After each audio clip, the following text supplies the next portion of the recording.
welcome back to my YouTube channel. Today I am here with Tracy Duncan, who is one of the organisers of the recent bridleless competition we had in the UK, and I am so interested to hear more about that and how it came about.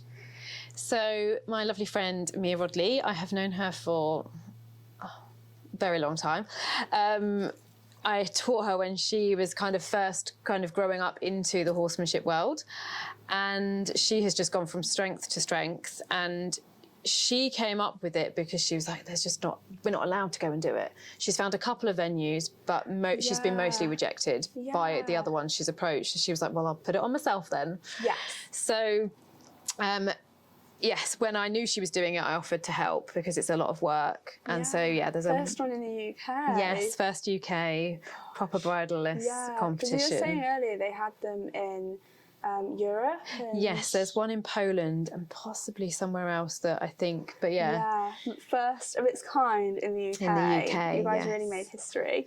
Yeah. So it looked absolutely amazing. Just everybody looked so relaxed, and all the horses looked really happy. And was it really nice to witness? I mean, you've done so much work over the years in that sphere of equestrians that I presume it was really nice to see all not the hard work pay off, because it's not something you were gunning for, but just to see that congregation of the community. Yep.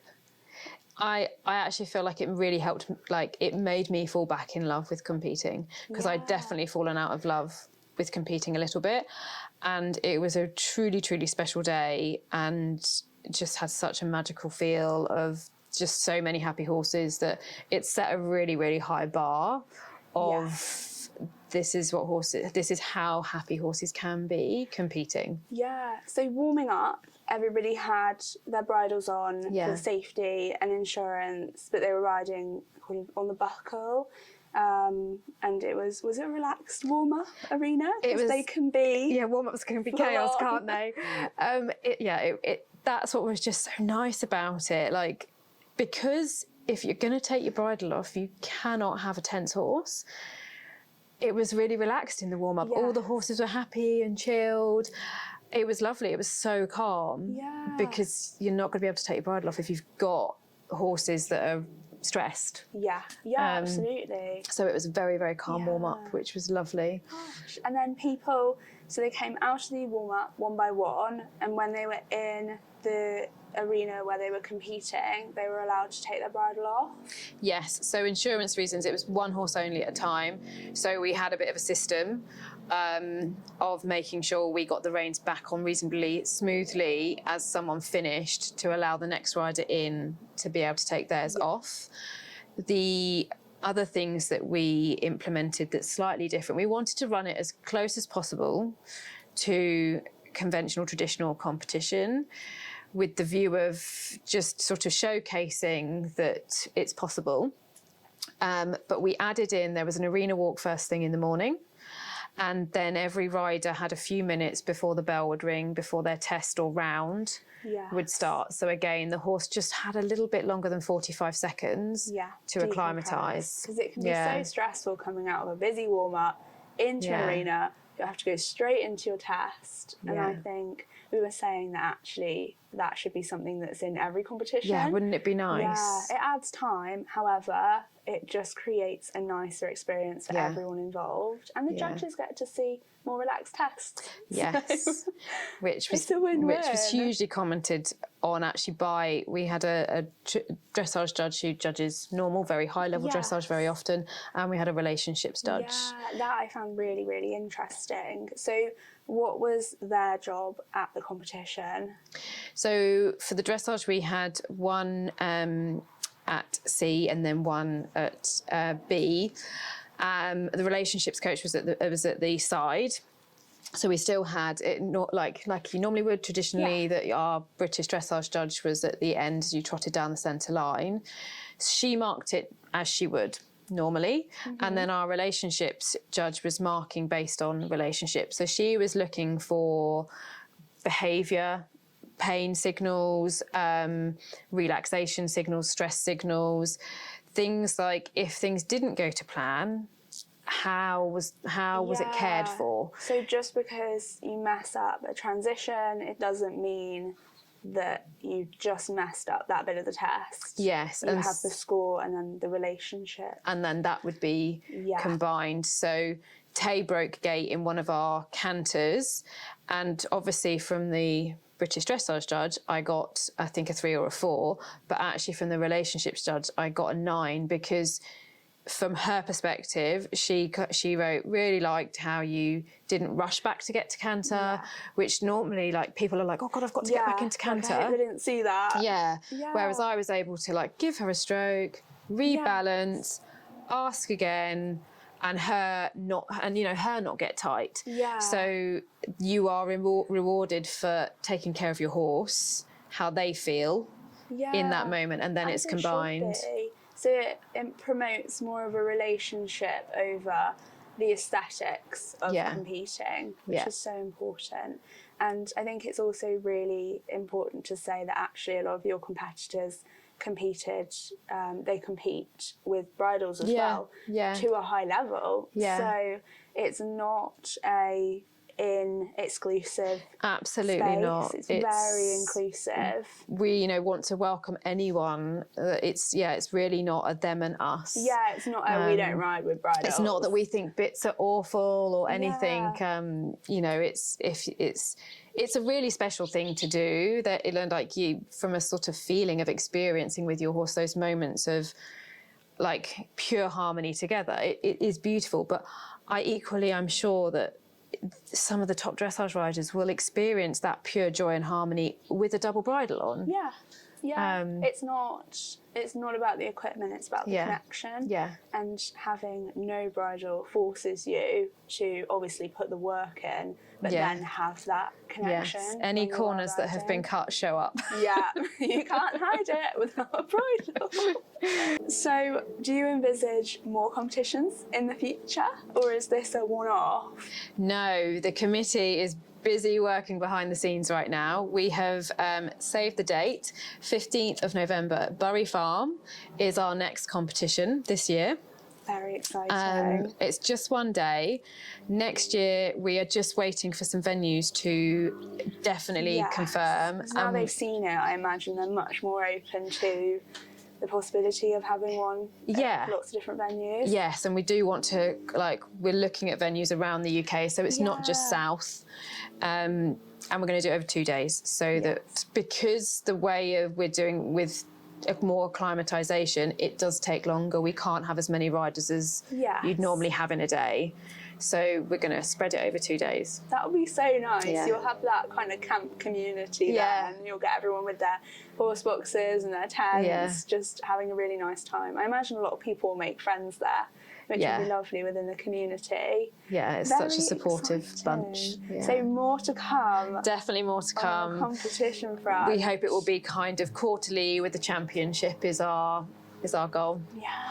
So exciting. Yeah. So we've spoken about obviously your involvement in the competition side. However, how did you personally get into this side of the competing, which is obviously very new, but the working with your own horses in the way you do, and also helping other people with their horses and themselves just as individuals? So at the time I was looking for a second horse, my main eventer, I was eventing at British novice level, and she injured herself, and so I was looking for a second horse. And I've always, I guess, been drawn to the horses that are a bit less than straightforward. And so I ignored all these red flags of when I went to view her, she's bounced back, like, you'll be her 5th home this month. I was like, she's great. Ignore all of that. I was like, she's really pretty. I like her. There's something about her.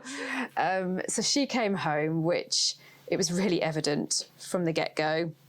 She scrambled in the box on the way home. And then as soon as we got her home, I was like, I can see why she's bounced back a lot. Yeah. She box walk at the wall of death at a really high speed, extreme separation anxiety. Would just knock you over leading her, because she, if something spooked her, she'd just run. Like, she wasn't nasty, but she just had no awareness. Just the anxiety of everything. Very, very anxious the entire time. Like, she couldn't even stand, couldn't stand for the farrier, couldn't stand for the mounting block. And then on board, she was really, really quite dangerous in that I didn't know what I know now. And so I would kind of have her in a kind of contact, and that really would stress her out at the time, and she'd stand bolt upright with me. Because she just couldn't stand still. And if I asked her to stand still, she'd be up. Very, very spooky. I was at a bit of a loss. I'd had a pretty bad accident recently before her that everyone was like, Tracy, she's dangerous. You can't have another really bad accident. And I did go to somebody who managed to help me be able to spot what happens before the rear. So I had a bit of a safety net of being able to basically bend her and get her on a circle before she went up. But it didn't change how she felt. She was still extremely anxious. Just after that, it kind of coincided with, I went to work for a lady who was breeding some very nice sports horses. So the plan was I would start them for her. She had just begun her Pirelli journey with her Friesians, because she was kind of blending the groundwork with dressage. Dressage was her thing, and she'd bred these wonderful jumpers. So she was like, you can ride them and I'll ride the Friesians. That was sort of initially what it started out as. And in all honesty, I wasn't sure when I first saw the Pirelli. I wasn't like... I couldn't see how it related to me and Woo. Because you see the finished product and you think, gosh, how do you get from A to B in that? So she took me to a celebration, which is where there was lots of demos and also sort of lovely examples of the finished, per se. It's never finished, is it? But very, very advanced stuff. When I saw the really advanced stuff in person and I'd watched and listened to some demos, it dawned on me that was my missing link of, okay, so I could interrupt the rear, but it really helped me go, that's what will help Woo feel happier, because she's not a happy horse. She's a very stressed horse. So I threw myself into the programme. It was a lot of self-study back then. Trying to find a local instructor was near impossible. We had an instructor come up twice a year from Devon. She was wonderful. She was who said to me, have you thought about being an instructor? And it actually hadn't crossed my mind. So I threw myself into that, became an instructor. I was an instructor for a very long time, went up the sort of levels of instructor, spent a lot of time in the States, on different ranches. Some of them were the colt started ranches as well as their ranch, which was absolutely amazing. Always had a brilliant time and learnt a lot.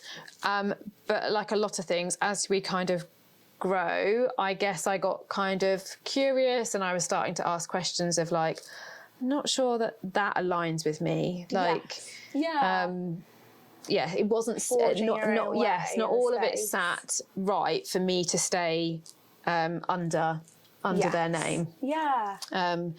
So I'm trying to think what year it was that I kind of parted ways. It must be over 10 years ago now, if not longer. But I then explored lots of other avenues of study of the kind of classical in-hand and ridden, positive reinforcement, conscious relaxation, and have been able to then bring that all together into a way that feels right for me. To every horse you work with. I think that's really good that you have all of those different aspects of how people work with horses, that you can then look at a horse and think, actually, I'll pull more from that for this one. I think it's not a one size fits all, is it? No, it's really not. And every horse teaches you something new, and I feel I'm very horse led in my approach, and that might look really differently from one horse to the next. And I was, for a long time, I was still eventing whilst bringing it in, and just trying to bridge that gap of there isn't this them and us feeling that can feel quite divided. It actually can really complement and help your competition. So going forward in your work, what do you envisage for the next year or 2 years? I know you have some camps coming up which look very exciting. I feel so blessed with who I teach and the range of different people and horses that I get to spend time with, from those that have no competition desires and they just want a close, deeper relationship. They want a happy horse. They want to be able to read their horse's behaviour, understand what their horse is telling them. So I will teach from someone that is, I'm not sure, like I hate the word happy hacker, because trying to go for a happy hack it's quite an art form. Sometimes it's much easier to trot down a centre line than it is have a horse not spook on a hack. So we're aiming for happy hackers. Yes, all the way up to riders that have been on the GB team. Wow. So it's really not just for, there's that presumption that it's just happy hackers just that for riding club level. You can't compete with a horse like that. When actually it develops that bond, so you can compete even better. At really high levels. Wow. Yeah, I love teaching all different. Yeah, you really do have people from all walks of life. And do you find that they all find that the deeper connection helps them in whatever they do with their horse? Because it's so varied. Yes, just whether it is from being able to read and spot tension before it becomes a big spook, from people that struggle with confidence issues, because so often that you're lacking confidence because you don't know either how to help your horse or why something's happening. And if you can then learn to read your horse, it will help you then hold better space for your horse, be able to know what to offer your horse in that moment. Like, what is your horse's needs when they're afraid? How can you help them? Which then equally leads to better performance, because if you are competition minded, you're going to get a better mark. You're going to keep the poles up if your horse is confident and relaxed. Wow, So, that's amazing. And some camps coming up. So my teaching, it really ranges from, I teach online with Pivo for those that aren't near me. The camera that sort of rotates. Follows you, Those are so cool. It has a link that someone can literally put earbuds in, and I can teach them through it whilst they're riding. It's very clever. We need Pivo sponsor, Jade. We need to get Pivo. Yes, you do. Equally, I do like consultations over the phone for people that they might just send me a video and I can help that way. And then the in-person ranges from private. So if people are near me, I have a lot of regulars that will come for regular privates. Equally, I love doing what I call experience days. So someone might come and spend 3 days to a week with me. You get to watch me with my horses, as well as an intense period with your own horse, which the intense periods I think are really helpful, especially if you're at the beginning of a journey. Because you get to really immerse yourself. And you get to integrate what you want to take home and implement every day. Whereas one singular private can take longer for it to land. And then my camps in the summertime. I love camps. I love everyone staying, the horses stay, like mostly the humans will camp or stay in their lorries, and you just get a wonderful family of people and horses that, again, I have different topics and subjects that range from Jump for Joy, which is about being able to enjoy jumping. I can't tell you how many people jump and don't enjoy it. And so it's looking after the horses and the rider's confidence. From Mind, Body, Soul camps, which is where we look at those three parts of ourself and the horse coming together. I work with some other colleagues and do camps with them, which is, I love collaborating with like-minded. Because it's not a competitive space. Because you want everybody to be doing their best with their horses, and it's really nice in the sense that you can collaborate in that way without the competition. It's like the more that we can come together, the better it is for the horses, right? The more we can all help. It's all about the horses yeah. and their riders Yeah. and just having that happy connection. Yeah. So I also intertwine into my work. When I kind of branched out to go on my own direction, I really felt called to start pulling in some of my other kind of interests and things that I have felt called to do, which began with kind of normal, straightforward, I guess, healing. And that has evolved into, I'm now a shamanic practitioner. Wow. So that can range from the horses receiving healing, the humans, to looking at, for me, I like to kind of make sure that we look at ourselves almost before we look with the horses, because if we're feeling funky, if we've had a stressful day, having that awareness in us, what can we do so that we then arrive to our horse, or at least know when to go, today's not the day to work, I'm stressed. Because they're so intuitive. They're so intuitive. They're amazing. And when you work with them on that level, do you find that the horses really have responded to that and it's allowed you to work with them in an even deeper way? Yes, and I find it can be very helpful I've had a horse who was very stressed with trailer loading. She'd had an accident and hurt herself in the trailer. Understandable. And I had done I don't know how many horses I've trailer loaded over the years. So from a method application point of view, very, very strong, confident in my method, but I then also brought in the healing. So we would do healing around in the trailer for her to let go and release what she was holding around it. And that can be really powerful. I use essential oils because they can actually help stimulate a response.